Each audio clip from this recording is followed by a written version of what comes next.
মুসলমান, আমি কোরআনটা ফলো করি আর আমি সেই হাদিসটা ফলো করি, আর আমার এটা এখন এখন এখন এখানে আপনার সমস্যা আছে। সমস্যাটা কোথায়? কোরআনটা নিয়ে তেমন সমস্যা নাই, কোরআনটা নিয়েও সমস্যা আছে কিন্তু তেমন নয়। সমস্যাটা কোথায়? কোরআনটা নিয়ে তেমন সমস্যা নাই, কোরআনটা নিয়েও সমস্যা আছে কিন্তু তেমন নয়। সমস্যাটা চলে আসে আপনার হাদিসটা নিয়ে। এখন কোনটা সহি হাদিস কোনটা জয়ীফ হাদিস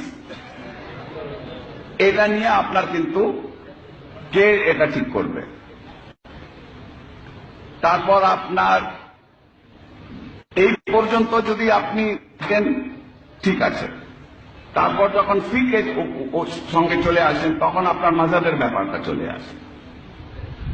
তো এখানে যে জিনিসটা আমার মতে, আমার যে কথাটা হচ্ছে, আমি যে আমাদের বন্ধু বান্ধবদেরকে বলি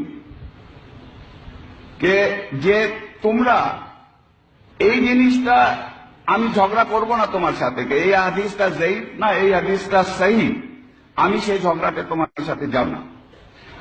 আমি বলছি যে তুমি তোমার নিজের বুদ্ধি দিয়ে তুমি এটা পড়ো, এটা তুমি দেখো।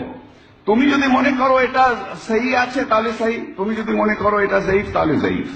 এটা আমি যে বলতেছি বা আমার ওপিনিয়নটা আমি তোমার উপরে গায়ের জোরে আমি কিন্তু ইম্পোজ করতে চাই না।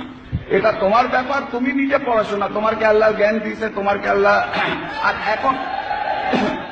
এখন তো আপনার ইন্টারনেট আছে, ইন্টারনেটে গিয়ে আপনি সবকিছু করে তুমি নিজে এটা সিদ্ধান্ত নাও। এবং